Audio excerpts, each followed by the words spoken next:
being seated. I normally enjoy watching people talk and kind of mingle, but we've got such a full agenda today. I wanted to make sure we could get to everything, make sure we got everybody out here at 9 o'clock or close to that. A few announcements I want to make, and y'all may have noticed already.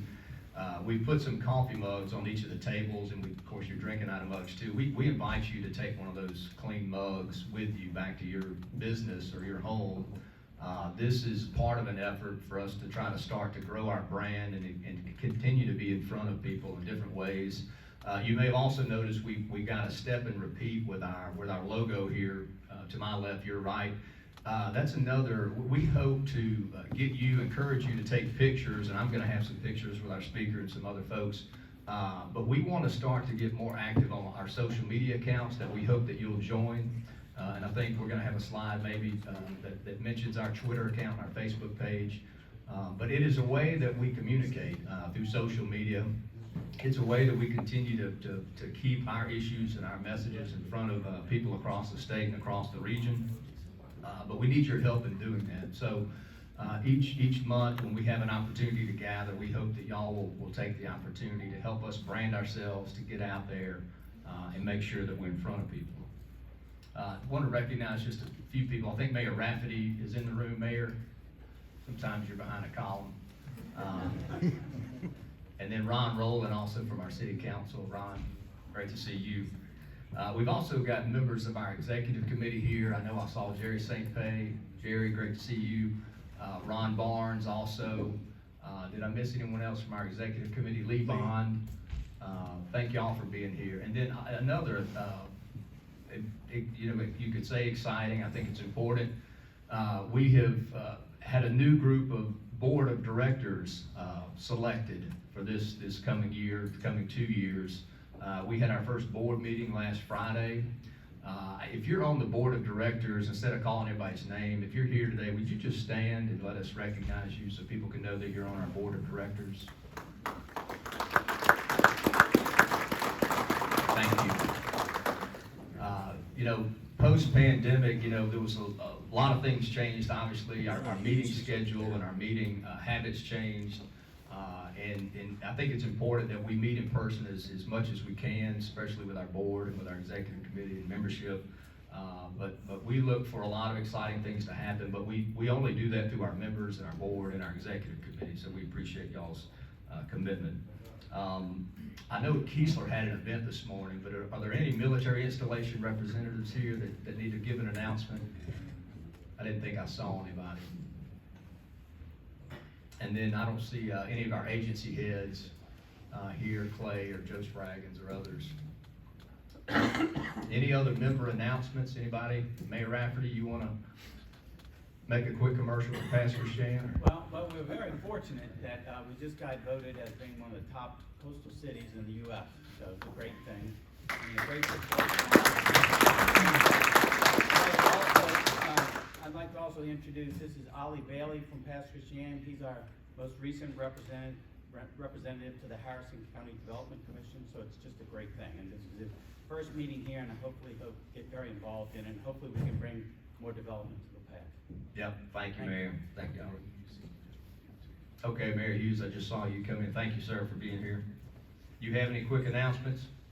You get informational letter that Gulfport celebrating his 125th birthday later this year, and that'll be good. And we're going to have an initiative that we'll be talking to you about in more depth in the next month or so, dealing with the issue of panhandling and how we might better help some folks in our community. It's a real involved subject matter, but so as soon as we get things cobbled together a little bit further, we'll have an announcement. Okay, we look forward to hearing more about that. I know that's been an issue that several people have raised. Okay, let's keep moving here. I want to make sure tomorrow is our deadline for our master's program applications, and we've received several applications, but I want to make sure that our members certainly encourage someone from your organization or yourself to make application to our master's program for this year. This year's topic or theme is going to be public advocacy and governance. This was one of the topics that came out of the blueprint for the pillars of the coast. And so we're looking forward to taking a group of individuals and learning more about how we do public engagement better. We're gonna spend some time throughout the state with some other organizations that have had some success in this area. So we hope and encourage you to ask Ben if you've got questions, or go to our website and make your application. Another exciting announcement is we this year will host the State of the Coast Economic Outlook Forum. We've called it the State of the Coast Economy Symposium in the past. We're gonna slightly change that verbiage to Economic Outlook. This will be the first. I don't think we had one last year, and of course, pandemic kind of changed some of that. The reason that's important is twofold. One, we need to have that event each year to keep pace with what's going on across the coast and communicating that to the coast. Two, today's presenter is going to give everybody the opportunity for us to collect some information from our members, from our business and industry leaders. And so in a moment when Dr. Smith comes up here, he's going to ask you to get your phone. There's going to be a QR code on the screen. You can also get there through menti.com, MENTI.com, and there'll be a code that you'll put in there. So he'll present his economic data, but there'll also be some questions in there for you to answer and respond. We're going to take that information, and that will help us, inform us as we prepare for our economic forum and outlook in May. Additionally, we will be sending out some surveys to our membership. We have not, I don't think, polled our membership in some time, and so we've got some short list of questions that we want to ask you to make sure that we're hearing you and we understand not just what's happening at the national level or even the state level. We want to understand what's happening here on the coast and in our business and industry sectors. So please be on the lookout for that as well. Let me go to a quick legislative update. We're near the end of the legislative session. I think we're less than 7 or 8 days away, and they are to a point where they go to this what's referred to as conference weekend or conference reports. We've got 230 bills that have been sent to conference. That basically means that the House and Senate both have liked some version of legislation to accomplish something, but they haven't quite agreed on what that would be or what the dollar amount would be. And so they've invited conference. 230 bills is, I think, a little higher than what normally is invited to conference. The state has, they've got their final budget estimate or final budget number at $7.5 billion. That's nearly an 8% increase over last year's budget estimate. So they've got a little bit more money in that regard. They've got some big issues to tackle.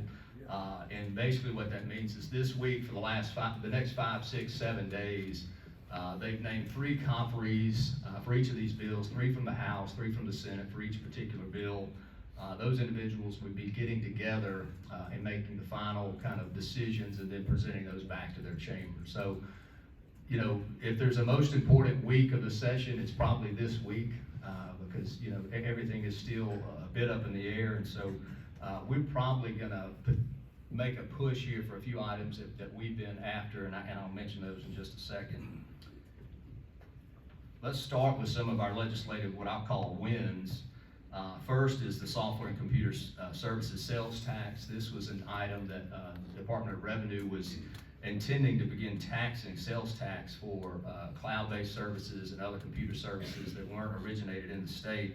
After a lot of debate and partnered with MEC and BIPEC and MMA, the final legislation that got sent to the governor, just to excerpt, it clarifies that Mississippi only takes software that is physically downloaded, delivered into the state, and it excludes remote cloud-based applications. It takes a similar approach in taxing only those computer software services actually performed within the states, and so computer support activities performed remotely would not fall within the scope of the tax.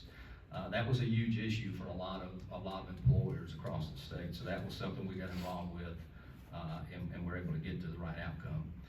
Pharmacy benefits bill. This became a pretty heated issue in the middle of the session. Had to do with independent pharmacies and the way prescriptions are paid for, and the cost of them, and a formula. We believe that this was gonna be bad for our employees on the Gulf Coast and our employers. We also, partnered with MEC and MMA. We wrote letters of opposition, met with our delegation, and we kind of beat that back. That bill did not go anywhere, it died in committee, or I'm sorry, on the calendar. That bill will, some version of that will pop up next year, but I think we're better prepared to have a discussion about how we can solve some of those issues without it penalizing our employers. Tourism Recovery Fund, this is something that Judy Young has been paying close attention to. We also wrote a letter of support to our Lieutenant Governor. The House version of this was at a funding level that we supported. The Senate version was not quite where we thought it should be. So we wrote a letter to our Lieutenant Governor and our Senate delegation to make sure they knew how important this recovery fund was for our coastal Mississippi and our tourism group. And again, that's in conference. We'll learn the outcome of that in the next few days. Gulf Coast Restoration Fund. The GCRF has been a topic that this organization has covered for a couple of years. This year's agenda for us was to take a very focused approach with our local economic development organizations and to ask the legislature to consider a dedicated annual portion of the fund go to developing sites. One of the challenges that Mississippi has, and we have on the coast, is we don't have enough available, ready sites to recruit companies and expand some of our existing industry. We thought this is a very reasonable request. We work closely with our economic developers across the coast, had several productive meetings in Jackson. That's another bill that there's still conversation happening on that. We think the House is in a very good position based on what we're hearing. The Senate is not quite where we hope they'll be, and so we'll continue to make a push there to see if we can bring that outcome to bear. And then to create the Office of Space and Technology, this was a Mississippi Development Authority bill that they were cleaning up some language in a legacy legislation. We believe it's also good for Stennis and good for the state in terms of recruiting space companies, so we'll also continue to work on that. Okay, let me get to our speaker, and we're very fortunate. What I hope we can do each month is bring very valuable information and incredible speakers to our members where we can all learn and walk away with some information maybe we didn't have. This is no exception. Dr. Christopher Smith is a visiting assistant professor for economic development in the School of Finance at the University of Southern Mississippi. He teaches and researches in the areas of real estate development, land use planning, regional economic development, marketing, strategy and planning, regional innovation systems, and technology-based economic development. Prior to his arrival at USM, Smith served as the Bureau Manager for Research and Data Analytics at the Mississippi Development Authority, where he led a team of research analysts in producing data analysis and research products in support of state and local business attraction projects.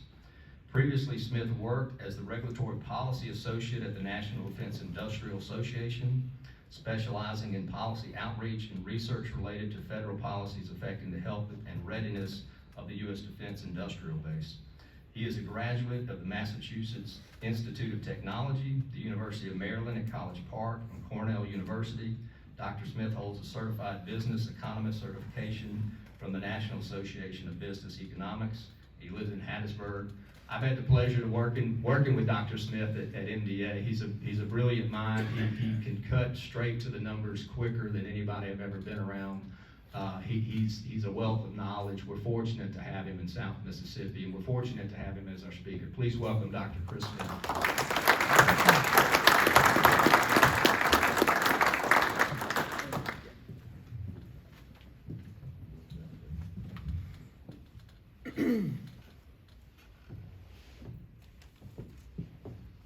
So thank you, Jamie, and thank you everyone for having me this morning. So I've titled my presentation Headwinds, ? And that's because, when you look at the data, it seems like we're gonna have, some headwinds, but it's not clear just how much. And so we'll get into that as we go through the presentation. But first, what we would like to do is make sure that this is interactive.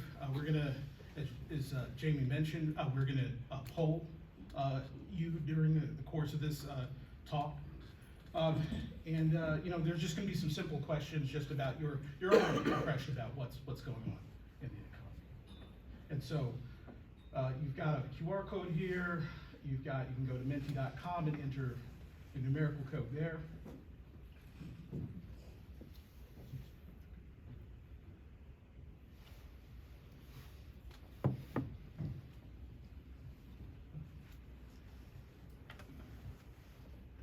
So, our first question, just so that we understand who's in the room. Which industrial sector are you employed in? So our options: finance, insurance and real estate, aerospace and defense, non-shipbuilding, shipbuilding, healthcare, recreation and tourism, transportation and logistics, education, information technology, retail trade, private sector, other, and public sector.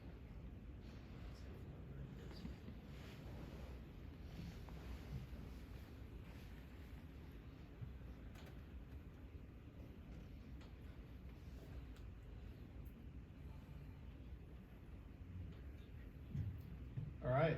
Well, so it seems that that these categories don't really, private sector, other is our leading as a plurality here, and so we've missed identifying the category that really gets at where people are employed in.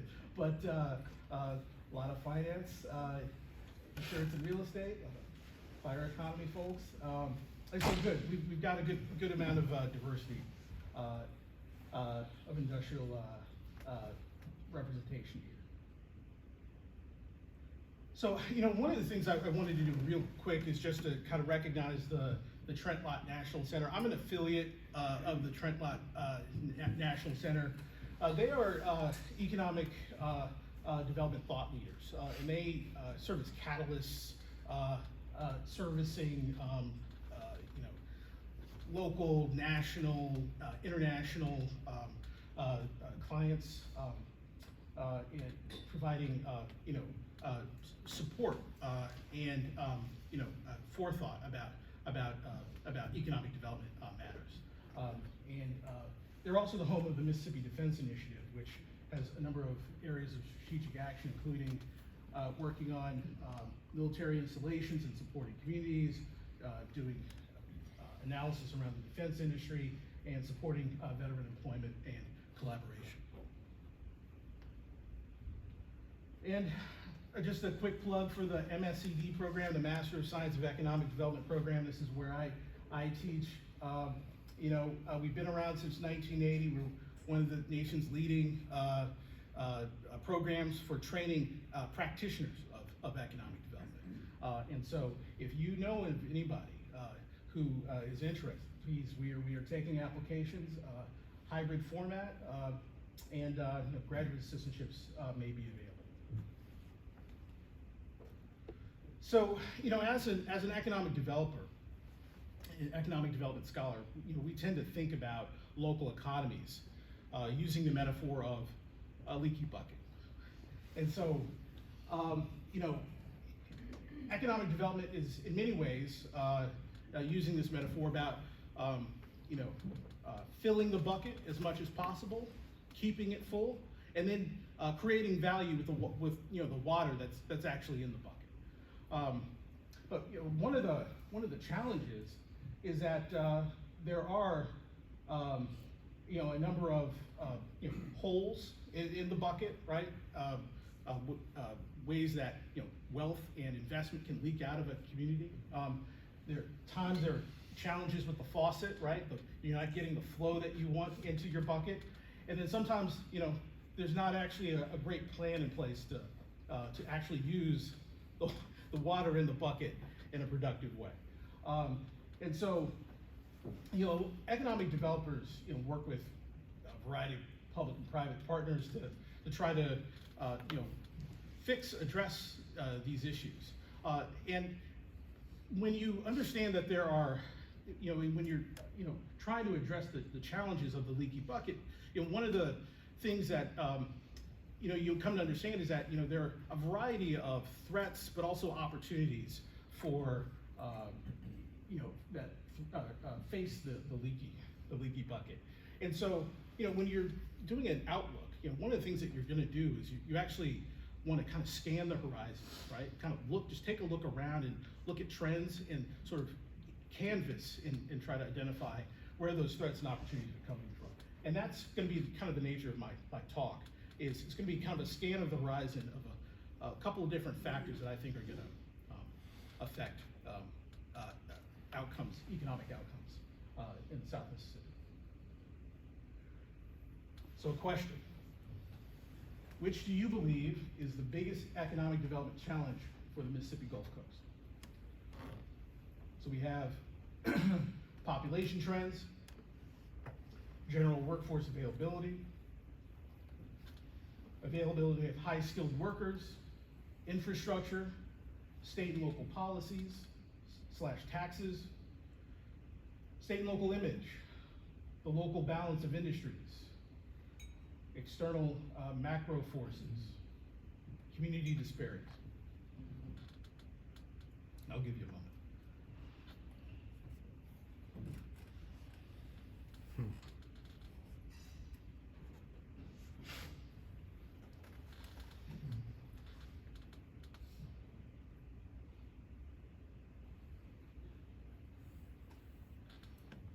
Nailed it.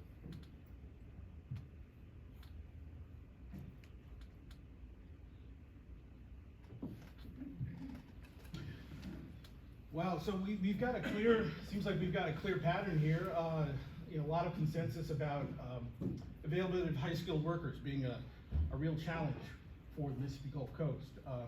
State and local image also stands out, 24%.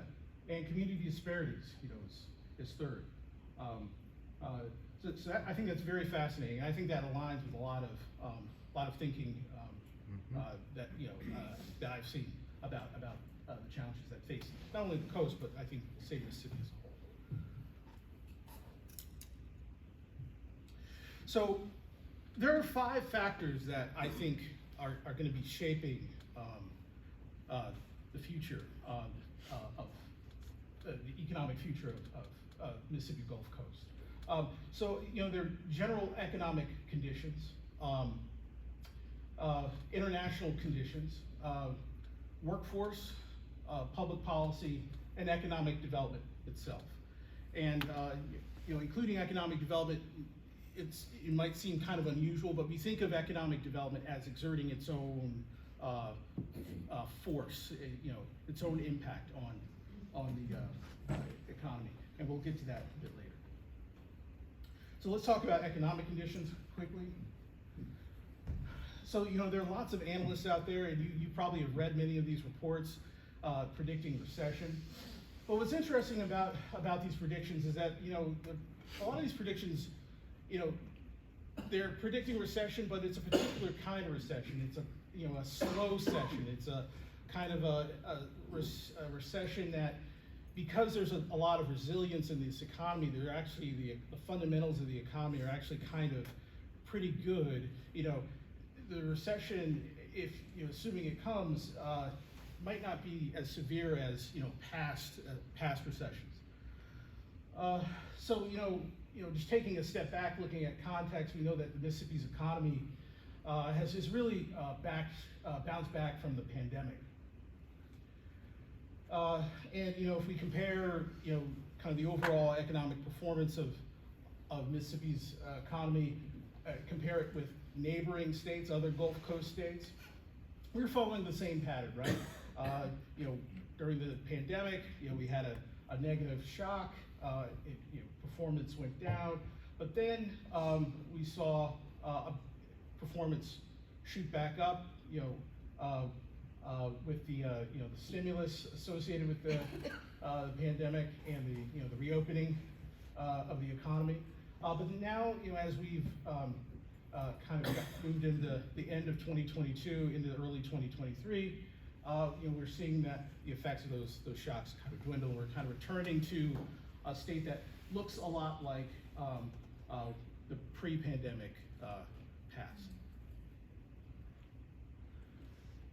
So if we look at how that growth is played out across Mississippi Gulf counties, one of the interesting things is that growth is varied across sectors, and so this is just a simple plot of simple bar chart of the percent change in jobs in Mississippi Gulf Coast, Mississippi coastal counties by industry sector.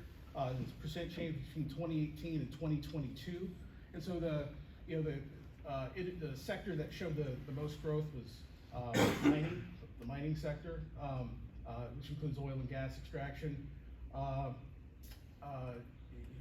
management of companies and enterprises. Looking on the opposite end, we see utilities, healthcare, and social assistance industries actually growing the least, or shrinking, contracting.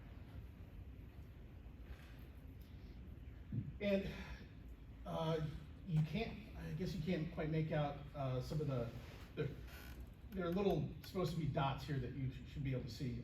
But the thing about this slide is what it shows is that if you plot out all the industries, and you and this is for the coastal counties, you see that the manufacturing industries actually show a positive correlation between the average annual pay per job and the percent change in employment. And what that tells us is that the more growth we're seeing, the higher the pay, right? So basically what it's telling us is that you're seeing the most growth in the industries that actually have the highest average pay, right? Which is a really interesting phenomenon. And that's the manufacturing industry is the only one where that's happening.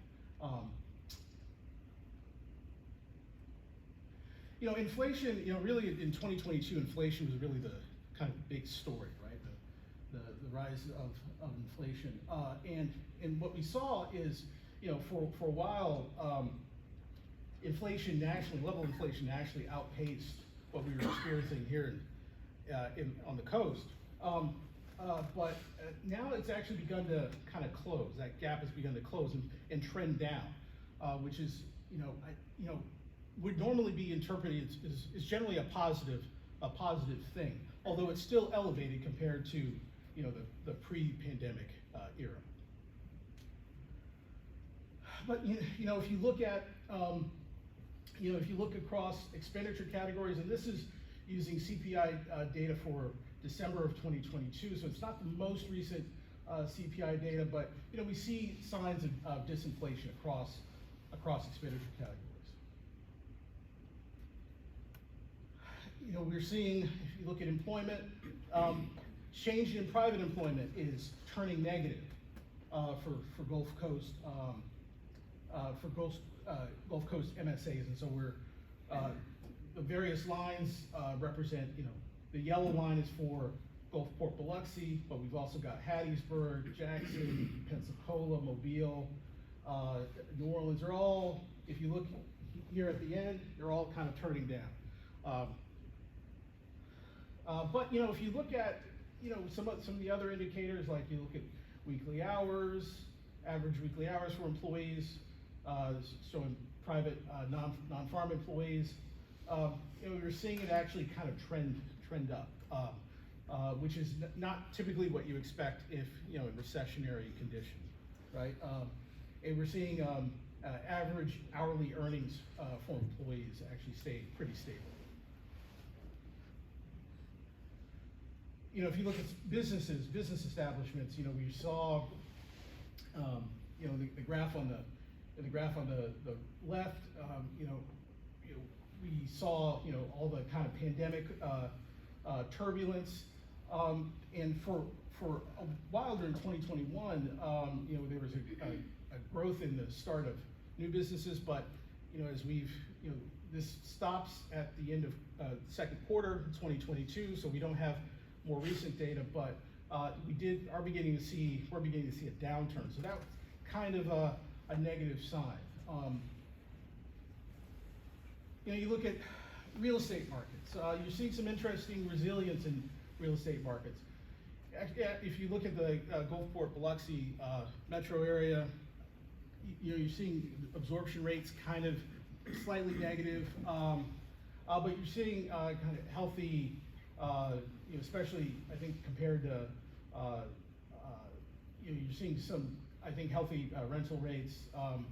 You're also seeing, growth in property market rents that's pretty good. I think compared, especially if you look at Gulfport, Biloxi, 13%. This is for Q3 2022, year over year, so 13%. Compared to 11.8% for nationally. So that's a good sign of property demand. If you look at residential rates, again, another sign that there's a resilience in these markets, and so we're not at a point in the real estate markets where we can see sort of signs of a panic yet. Okay, question. Which economic risk factor are you most concerned about? Inflation, banking system stability, recession/job loss, decline in real estate markets, or other?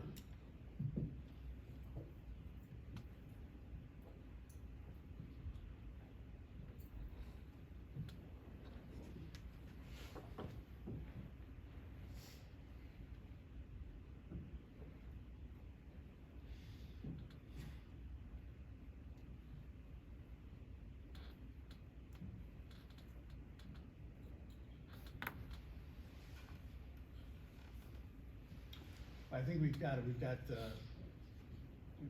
majority here. Inflation is what we're all concerned about. A lot of 28% for recession. Yeah, I think that's there are no wrong answers here. Okay, so let's touch on inflation. Do you think the government stimulus programs where they gave out $2,000, $1,400 and all like that, do you think that contributed to the inflation problem? Yes, sir. I think that that was part of the point. There were concerns about at the time that those programs were put in place that we might face deflation, deflationary. There are a lot of deflationary concerns. So, yeah, I think in retrospect it looks like they overshot. And so, was it too much money chasing too few goods? Is that what caused inflation to go up? Yeah, basically. I think that what you saw is one of the reasons we saw such a surge. If we go back to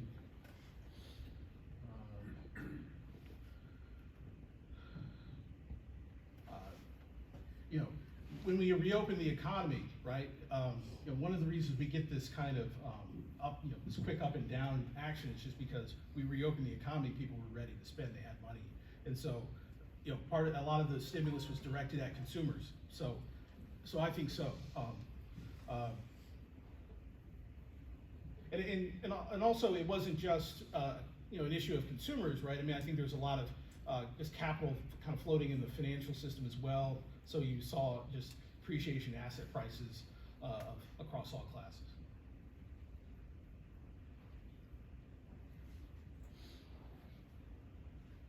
So the war in Ukraine continues to really influence the macroeconomic environment, and we've put out a ton of aid to Ukraine so far. This is just as of January 15th of this year. It's over $76 billion, and that number is higher now. The vast majority of it is military aid. So one of the interesting things is that amid this time of security crisis, and where we're now really asking a lot of the defense industrial base to kind of rise to the occasion and produce more material to support our allies, you know, we're also seeing a contraction in the defense industrial base, which is, you know, kind of not what you want to see, really. And you know, the National Defense Industrial Association actually puts out a report, the Vital Signs report, and I'll just plug myself. I did the first version of this report a few years back, you know, so they asked their members, what are the top challenges that you're experiencing, and you know, so 30% said, you know, the burden of the acquisition process, and that's kind of a perennial. But you know, I think it's also interesting. You know, 23% found that finding and retaining talent is, you know, concerned. 22% lack of budget stability. You know, inflation 11%. So, you know, when we look at Mississippi, you know, Mississippi actually is seeing, you know, if you compare it to 2014, fiscal year 2014, we're actually in an uptrend, right? In terms of the amount of DoD funded contract spending that's coming in to the state. And you know, if you look at how it breaks down, you know, a lot of that is in supplies and equipment. So that's, a lot of that's making things, right?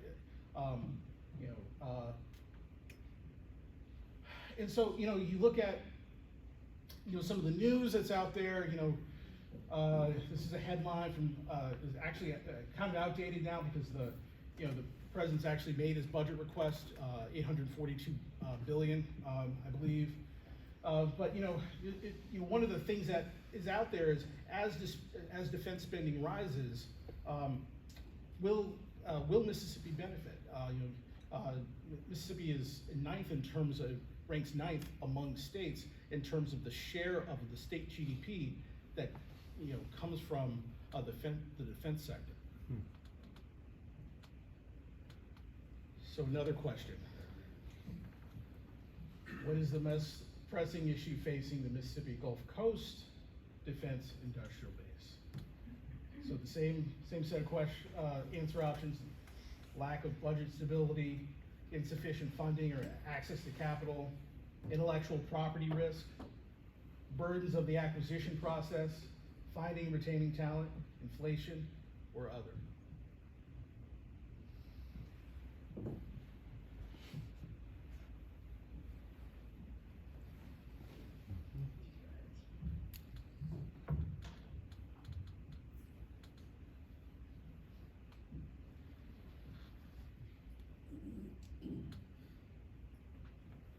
All right, yeah. 63% finding and retaining talent. Yeah, you know, that's not surprising based on the results we saw earlier. Interesting, insufficient funding. So, you know, potentially, you know, this is one of the things that the Mississippi Defense Initiative actually is working on, is trying to connect more Mississippi companies to the defense industrial base, get them integrated, have them be more competitive for funding opportunities. So, you know, we just kind of look at some data. You know, over the past 5 years, we've seen if you look at the Gulfport, Biloxi metro area, actually slight decline to negative 2.1%. You know, but you know, if you compare them on kind of absolute terms, you just look at 2022 jobs. It's the big, you know, it is the big kind of hub here on the coast, right? It's, you know, you compare it to Mobile, New Orleans, Pensacola, Jackson. They all really don't really compare in terms of its size. Trade is another issue, and I'll just touch on this lightly. You know, I think we saw, you know, we've seen exports really rebound since the pandemic. But you know, we are seeing exports to Asia in particular, which is a major market. Actually, the one market that declined, and that's, some of that has to do with just things that are going on in the Chinese economy. But you know, there also, another factor there is some of the trade policies that are in place, and so that's something to sort of look at and be potentially concerned about. We're also, you know, looking at imports. You know, we see a rebound, and you know, we've seen imports coming from Asia and Europe are actually down, which is actually kind of a good thing in a lot of ways. It means that a lot of the efforts to try to reshore things like manufacturing and supply chains may be working. But it also potentially raises some questions about just how well certain supply chains are functioning. And so that's something that's a mixed picture there. If we look at ports, it's interesting. Sort of on the left, we just see the total tonnage of the sort of the major ports. New Orleans, Mobile, Gulfport. But if we look at vessel dwell times, we see that Port of Gulfport has the lowest average container vessel dwell time in terms of hours, which is good, right? It means that vessels aren't waiting here; they're getting in and out, and so that's something that I think is a great advertising point for us, that we can talk about, that we've got ports that are outperforming some of the other ports, at least in terms of your ability to get goods in and out. Okay, so another question. Business at regional ports will be better this year than last year, and your options are: I strongly agree with this statement, moderately agree, I'm neutral, moderately disagree, strongly disagree.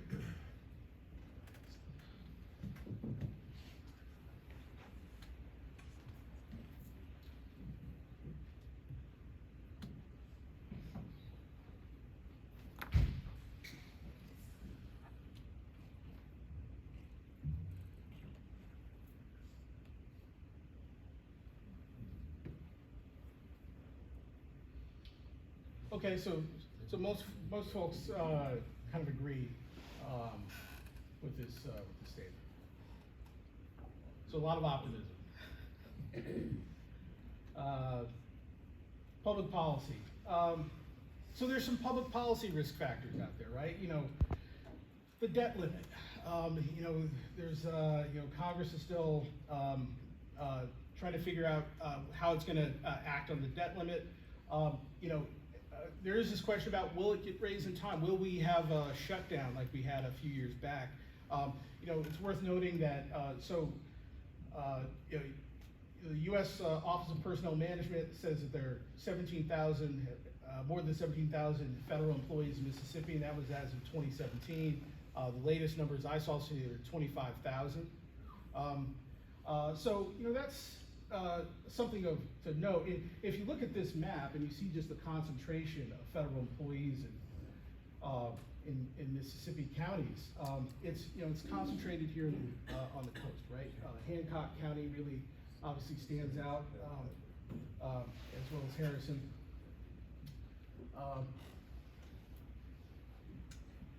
As Jamie talked about at better depth than I can go into here, the legislative session, very active, a lot of really great issues, and so this is already this is kind of outdated in terms of some of these issues have already been resolved, but there are there's a lot that's still in play here, and it's worth watching what comes out of the session, because it may create some new economic development opportunities.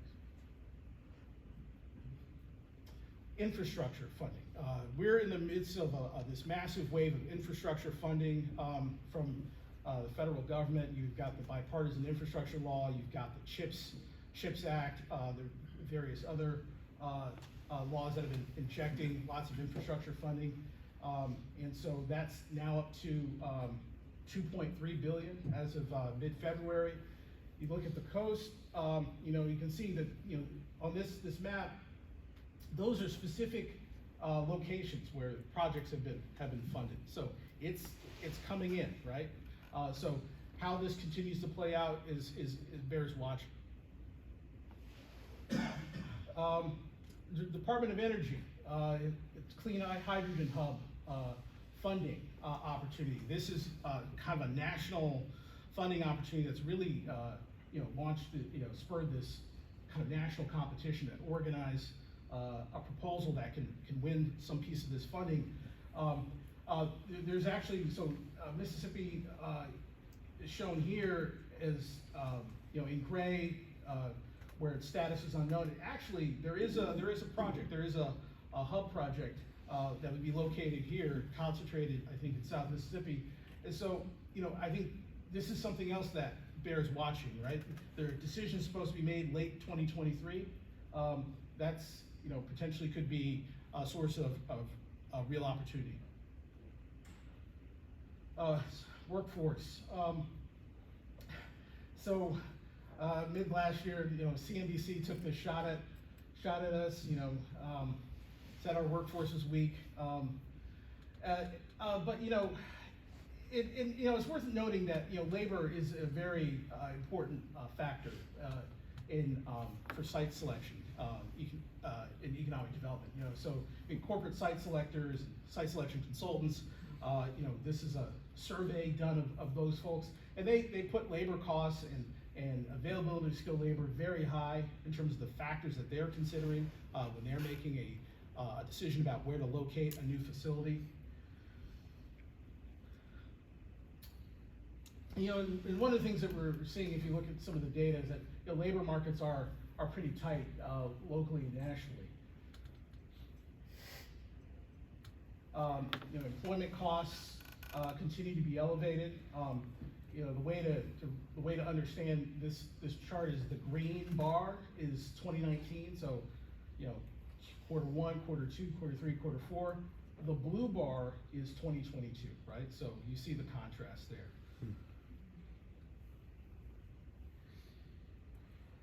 And labor force participation right now is it's returned mostly back from the pandemic, but can't really make out this chart here on the right. But one of the things I think is interesting about that is it shows there's a lot of fluctuation last year. It actually in terms you look at the change in labor force participation and the rate, it went down for a couple of months in 2022. It's in last quarter of 2022, it actually kind of returned to neutral, but it's something that bears watching, right? It's kind of flat right now, but it's something we want to pay attention to. When we look at the availability of sort of the change in certain occupations in the Gulfport Biloxi metro area, I think it's interesting. We've got this narrative that CNBC was offering, which is that it said our workforce is weak precisely because it said, well, there's not a lot of skilled labor here, but we're seeing some evidence that in industries that do require skilled labor, that there's a lot of growth, right? Especially here on the coast. Gulfport Biloxi has experienced more growth in STEM-related occupations than other nearby metro areas. Gulfport Biloxi is represented by the yellow bar here, and if you look at business and financial occupations, growth exceeded other metros. You look at computer and mathematical, it exceeded the other metros. Architecture and engineering were down, but we're not down as much as some of the others. Life, physical, and social sciences were up. Healthcare practitioners were up, and production, and the production occupations were up by the most of all the metros, which is a great sign. And so there are some initiatives that also bear watching, right? So there's this initiative, Ascent to 55. The Mississippi Economic Council, Accelerate Mississippi, they want 55% of the workforce to have a college degree by 2030, which is an initiative that echoes some initiatives that some other states have adopted that see this gap in college degree attainment as being a factor in the availability of skilled labor. And so this is an initiative to try to address that. Another thing that bears watching, the Mississippi Cyber Initiative launches the IT skills, has launched as the IT skills gap widens. So if you look here on the left, that's just a chart that shows the projected growth projected percent change in annual unique job postings for IT-related occupations, right? So you can think about on a yearly basis, the expected demand for IT-related occupations is expected to grow between now and 2030. And so the cyber initiative is intended to try to address that. So economic development. Well, first a question. I have confidence in the ability of education institutions in the Mississippi Gulf Coast region to provide the talent needed for growth.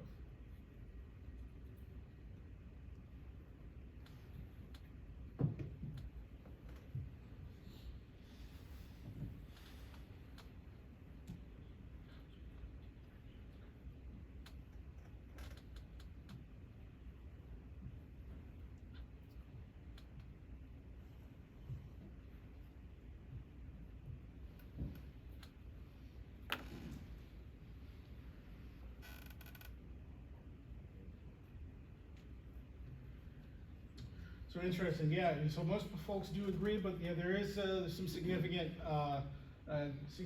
disagreement there. And yeah, I think that there is, I think generally, people think that there's a lot more that we can do, right? And so that's why we're seeing some of the initiatives that we've seen.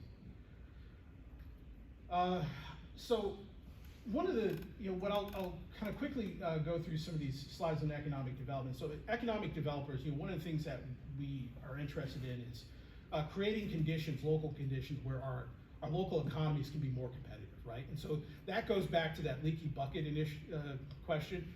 A more competitive economy, that means your faucet's gonna flow better, you're gonna have fewer holes in your economy, so you're gonna retain more wealth. You're gonna be doing smarter things with the value you actually have in your bucket. So the Gulfport, I think the great lesson to take away from this slide is that if we look at competitiveness, right? So there's a kind of analysis you can do where you can isolate the competitiveness of your economy. What share of the growth you're experiencing is just due to competitiveness. And so if you look at percent job growth since 2018, 2.8% of that has been due to competitiveness here. If you compare it to Jackson, Hattiesburg, New Orleans, Mobile, we exceed that. We exceed what they're experiencing. So that's a great sign. Pensacola is beating us, but we'll forgive them for that. So similarly on petrochemical, oil, gas, and petrochemicals, we've got positive competitiveness here. Defense sector is aerospace and defense is positive, and if you look at the blue economy, we're doing well there on competitiveness. Tax assessments, we're at.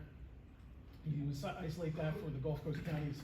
That's positive in the sense that we're at parity with the rest of the state in terms of the percent change in tax assessments that we've experienced over the past 5 years. This goes up to fiscal year 2021, but it's good to see.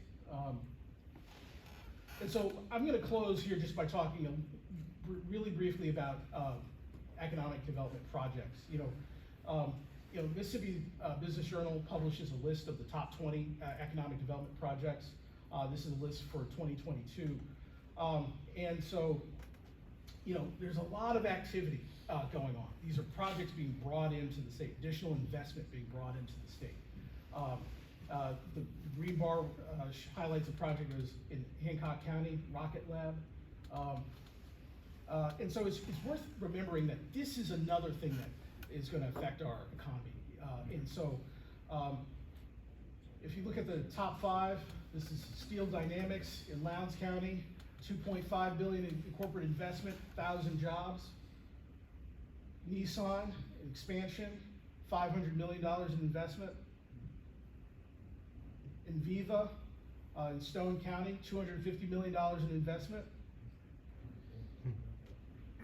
Claw Forestry in Amite County, $200 million in corporate investment. And Altex 2, 110 million in corporate investment. And so that just, I think, brings us to a point where we can say that, economic development is another thing that we should be looking at, and be looking at these projects that continue to come in and create additional opportunities. So a final question for you all, what industries will most shape the Mississippi Gulf Coast's future economic development? And you can type in anything you'd like.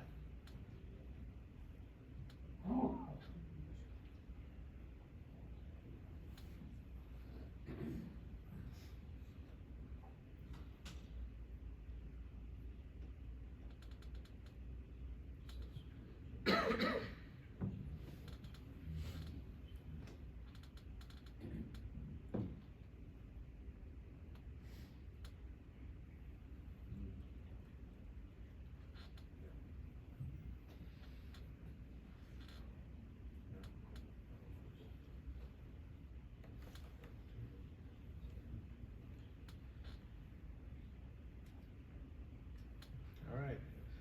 So we're seeing energy, blue economy, tourism, technology, defense. Those really stand out. I think those are all going to be important factors, important industries for our future. So thank you, everybody, for having me. Yeah, thank you.